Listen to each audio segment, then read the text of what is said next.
HTV channel में आपका बहुत बहुत स्वागत है। हम आए हैं कुंवारा भीमसन। आज कुंवारा भीमसन में एक बड़ी संख्या के साथ में लोग यहाँ हर साल यहाँ आकर अपना पर्व मनाते हैं। आइए उनसे बातचीत करते हैं, क्या उनके कार्यक्रम का पर्पस है, क्या उनका उद्देश्य है, आइए जानते हैं। सर, आज हम लोग यहाँ पे ये जो कार्यक्रम मना रहे हैं, तो इस कार्यक्रम का आज के दिन लोग अपने घरों में लक्ष्मी पूजा करते हैं और आप यहाँ अकेले इस जंगल के बीच में जो कार्यक्रम कर, क्या इसका मूल उद्देश्य क्या है? जैसे कि हमारे साथी अभी बाड़ा ने बोला कि हम प्रकृति पूजक लोग हैं, निसर्ग पूजक है, प्रकृति पूजक है। और जैसे कि हमारी शिक्षा हमें दी गई है, हमारे जो गुरु है मुठवा पाहंदी पारी गोपाल लिंगो, जिन्होंने पुणेम की स्थापना की, जिन्होंने गोंडी धर्म की स्थापना की और जिन्होंने हमारे गोत्र और सामाजिक व्यवस्था के शादी ब्याह के हमारे नियम बताए।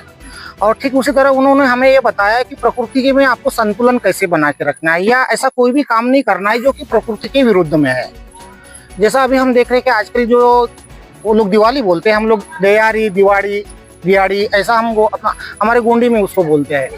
तो ये हमारे लिए हर त्योहार ये प्रकृति का त्योहार है। प्रकृति में होने वाले बदलाव का स्वागत स्वरूप हम हर त्योहार मनाते हैं। तो हमारी दिवाड़ी में पटाखे फोड़ना चाहिए, धुआं करना चाहिए, प्रदूषण करना चाहिए, या प्रदूषण करके लोगों की सेहत को खराब करना चाहिए, इस तरह की बातों की अनुमति नहीं है। क्योंकि लिंगों ने हमें स्ट्रिक्टली फॉर्मली उन्होंने हमको बोला है कि आपको हर हाल में प्रकृति का संरक्षण करना है। क्योंकि प्रकृति का संरक्षण करने का हमें आदेश दिया हुआ है, तो हम पटाखे फोड़ के धुआं करके प्रकृति का कोई भी नुकसान नहीं कर सकते। अतः हम हमारे हाथों से वैसा ना हो जाए, या फिर वो उस प्रदूषण का हमारे शरीर पे, हमारे स्वजनों पे विपरीत असर ना हो, इसलिए हम ये प्रकृति का जो संसाधनों के बीच में हम प्रकृति के जो वातावरण में हम लोग आ जाते हैं और यहाँ हमारे तरीके से पुरखाओं का मान वंदना करते हुए हम हमारी दिवाड़ी जो है दिवाड़ी वो सेलिब्रेट करते हैं। ये जो आज नरकासुर जो राजा है, इनका आज ये जो कार्यक्रम आप ये पर्व मना रहे हैं, तो ये कौन से उद्देश्य से मना रहे हो आप? देखिए क्या हो गया है कि अब ये थोड़ा सा विषय अलग है।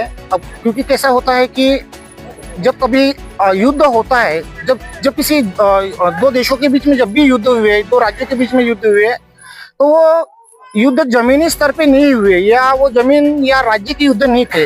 एक्चुअली वो युद्ध संस्कृति के हुए। तो हमेशा ये होता है कि जो विजेता संस्कृति होती है वो हारने वालों पे अपनी संस्कृति थोपती है। तो हमें ऐसा लगता है, मुझे ऐसा नहीं लगता। जब मैंने बुद्धिस्ट साहित्य पढ़ा, जब हमने कंगाली साहब को पढ़ा, जब हमने ज्योतिबा महात्मा फुले हमारे जो राष्ट्रपिता है उनको पढ़ा, बाबा साहब आम्बेडकर को जब हम पढ़ते हैं, तो हम देखते हैं कि जिन्हें असुर बोलते हैं, जिन्हें राक्षस देख के दानव बोला जाता है, वे कहीं तो भी हमारे पुरखा है, हम उनके सीधे सीधे वारिस है। तो उन्होंने हमारे संस्कृति का सत्यानाश करने के लिए, हमारे संस्कृति को विकृत करने के लिए, या कहिए हमारे हीरोज को, हमारे जो आदर्श है, हमारे राज्य पुरखाओं को उन्होंने बदनाम करने के लिए उन्हें कहीं तो भी विकृत असुर इस अवस्था में उनको प्रस्तुत किया हुआ है। तो हम तो चूंकि उनके सीधे सीधे वारिस है, तो हम ऐसा नहीं कर सकते। इसलिए हम हमारे पुरखाओं को सीधे दिल से मान सम्मान देने हेतु हम यहाँ पे आते हैं।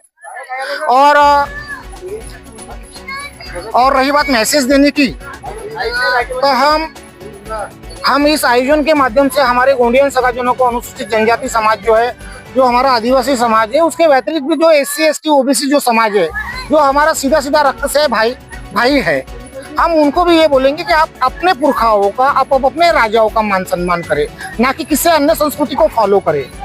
क्योंकि एक जगह ज्योतिबा फुले ने बोला हुआ है, महात्मा ज्योतिबा फुले बोलते हैं कि जब तक यहाँ का मूल निवासी समाज अपना साहित्य नहीं पढ़ेगा, अपने संस्कृति को नहीं जानेगा, तब तक इस समाज का विकास हो नहीं सकता।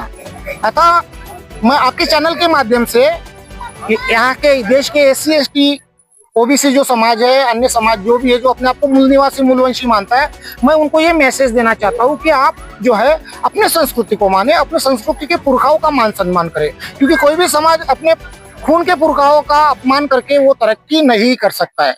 आज हम जो गुलामी सह रहे हैं, आज जो हम जो गुलाम है, कहीं तो भी इसका कारण यह है कि हमने हमारी संस्कृति को छोड़ा, हमने हमारी भाषा को छोड़ा, हमने हमारे पुरखा महाराजा राजाओं का इतिहास को भुला दिया। यही वजह है कि हम उनको ना पूछते हुए जो हमारे शत्रु लोग हैं, हम उनकी पूजा कर रहे हैं। तो ये सबसे बड़े हमारे अधोगति का जो कारण है, हमारे पिछड़ेपन का कारण, सबसे बड़ा कारण ये है। अतः मैं आपके चैनल के माध्यम से सभी लोगों से, सभी सगाओं से, SC ST OBC सभी सगाओं को बोलूंगा कि आप अपने पुरखाओं का मान सम्मान करें। जय सेवा जय गुणराज। इस कार्यक्रम के माध्यम से आज दिवाली का जो त्योहार होता है, लक्ष्मी पूजा करते हैं और आप इस जंगल में आके कुंवारा भीमसेन देवस्थान में ये जो कार्यक्रम कर रहे हैं, तो आपका समाज को मूल उपदेश क्या है? समाज को क्या मैसेज देना चाहते हो आप? हम हमारे समाज को यही उपदेश